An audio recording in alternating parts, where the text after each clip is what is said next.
This actually might be confusing for a couple of people, but that's why I said this is why you subscribe to this channel, because this channel gets all those little bits and pieces that maybe the other channel doesn't get. So all I'm doing right now is I'm just prepping for the setup of the EXB.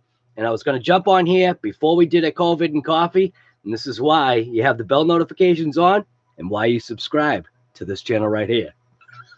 I know it's all playing a game, but it is what it is. This was just to keep this channel separate from the other one. The intent of this one eventually is to do all of the lives. It's just right now, unfortunately, the other channel has more clout. So I'm just going to show you exactly what's going on. This will probably be a reiteration of what's going on in there.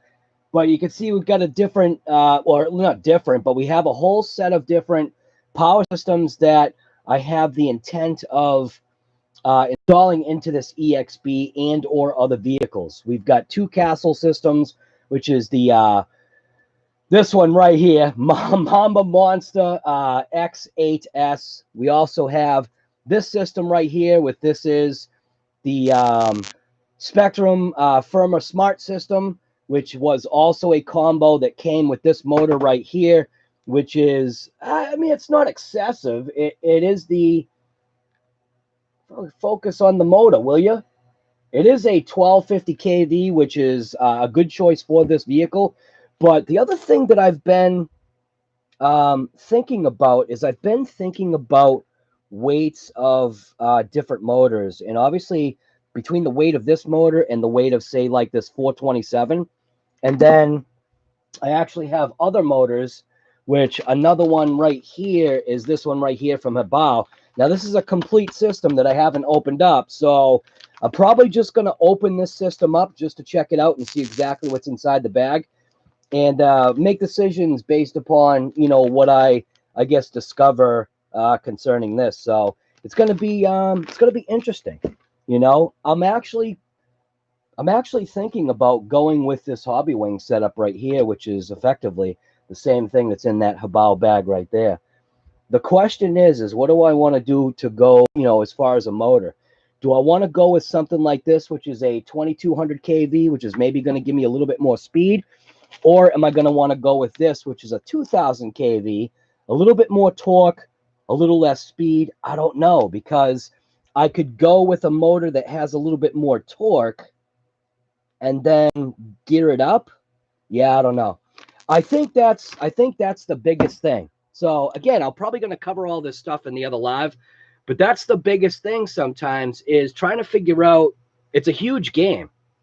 That's what's nice about learning from Earl Moorhead.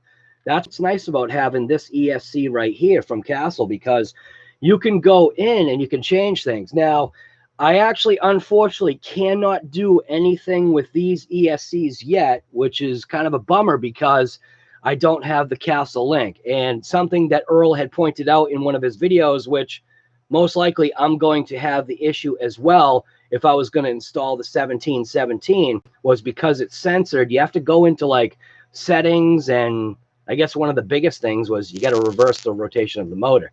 And with a censored system, you have to go A, B, and C. So, yeah, I don't know. I don't know what to do. Probably going to install the Hobby Wing setup, because the Hobby Wing setup is actually going to be a more plug-and-play, or plug-and-play, something like that. Yeah. So just setting up the pinion. Obviously, I've got a ton of pinions. I wanted to count the teeth on this pinion because I don't know exactly how many teeth it is, and I figured I would start right at the set screw. So we got 1, 2, 3, 4, 5, 6, 7, 8, 9, 10, 11, 12. So a 12-tooth pinion. We're just going to go with this for now. This is actually what came with the Creighton. So I am going to start off with that. It does have the motor screws, obviously, that came with this. It's got this one little screw right here, which I'm not exactly sure what the heck this screw is for. So, but I'm sure I'll figure it out as we go. Now, the other thing that I had noticed right off, the first thing that at least I, for myself, wanted to set up was I wanted to set up my droop, because I had noticed right away, just by looking at the truck, was that the the droop was obviously not set from the factory, meaning, I mean, the screws are in there, everything's, you know, there, but I wanted to point out that my droop screws are installed upside down. All 4 of them. So it's like, what the heck? So I literally have to take apart my truck in order to set my droop.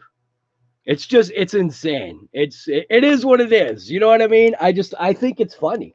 I think it's funny. The first thing that I have to do in order to, you know, in order to get going on this truck is to take it apart to fix the droop screws. Because if you look right now with the arms the way they set up, what you do is you can watch the shock, right?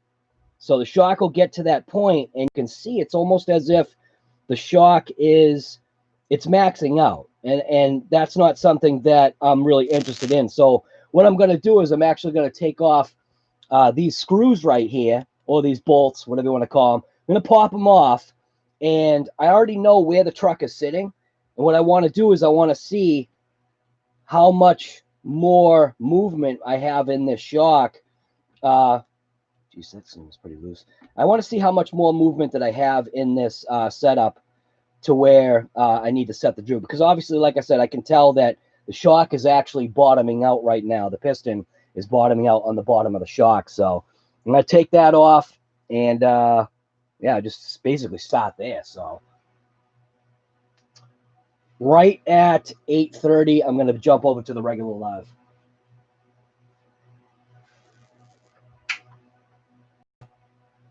So where's my wrenches? So I'm actually going to use what came in the bag for now, just for now, just to make it easy on myself. I don't know how long it'll last, but we'll see.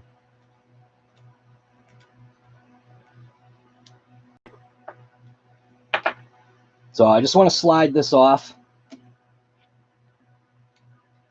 Yeah, see, that was totally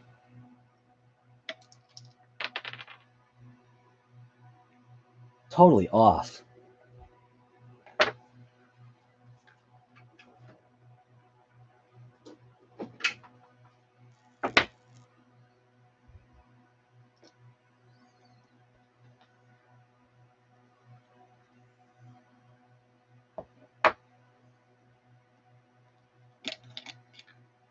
Yeah, see, when you look at that, it's literally right at the top. So that's kind of a bummer in a way, because the amount that I'm going to have to disassemble this vehicle just to do my droop is insane. I'm going to put this little cap back on just for now. It captures the ball end. So when you slide that out, the ball end is actually stuck inside there. And then slide that on. Slide that in place.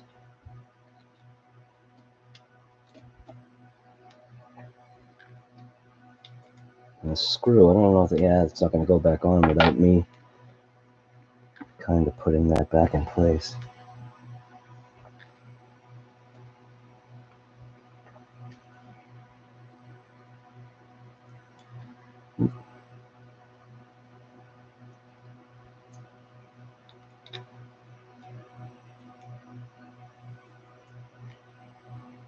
So just going to leave that for that. Leave that like that for now.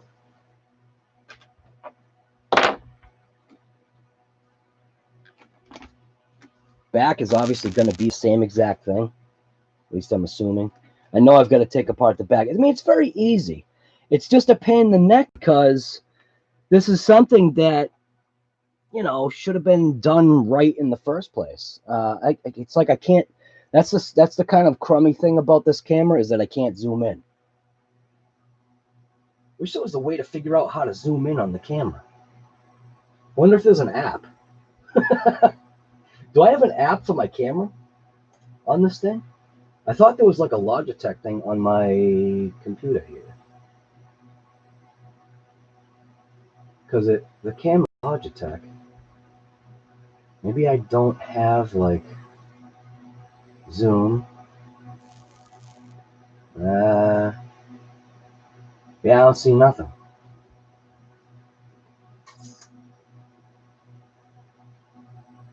Well, it would have been nice to see if I could adjust like the cam. Oh, wait a minute. Logitech. Logitech options. It's just for my thing here. I want to add a device. Unifying device. Never mind. I'm not, I'm not going to waste my time. I think there is like some kind of Zoom function that I can potentially use. I just don't know how to access it right now. So we're just going to stay with that. I am definitely very pumped up to be able to finally get to this thing, finally be able to rip it. I am obviously noticing looseness. We are going to pop open this rear diff to see what's going on. Yeah, just finally getting to the truck. Finally getting to the truck. And finally just going to figure out what I'm going to do as far as, electronics layout. Make a decision on what motor I'm going to put in it. Again, like I said, I do have the 1717 to throw in here, but yeah, nah. I'm going to throw something small in here, rip it, see how it goes, and then we can transform it as it goes. So, like I said, I will be breaking open this bag right here. We'll see exactly what's inside of here and see how it's configured. This is set up for XT90s. This most likely is the route that I'm going to go because this has my hated connectors on it, which are these, call these dumb Deans. These things need to be chopped off and be done with them. Can't even remember what system or what vehicle I took this out of. That's crazy. I don't actually remember. One thing I do like, though, is it does have that bracket on the bottom. So I don't know if the Habao thing comes with this bracket, but this bracket obviously makes it so that I can actually plug and play mount this ESC inside of that EXB because it's designed for it. Dude, Mike Jernak, you know what, man? That's insane, isn't it? The droop screws being upside down in this thing. I've got my driver and I'm like trying to put it in and I'm like, what the heck? Because you can't really see very well.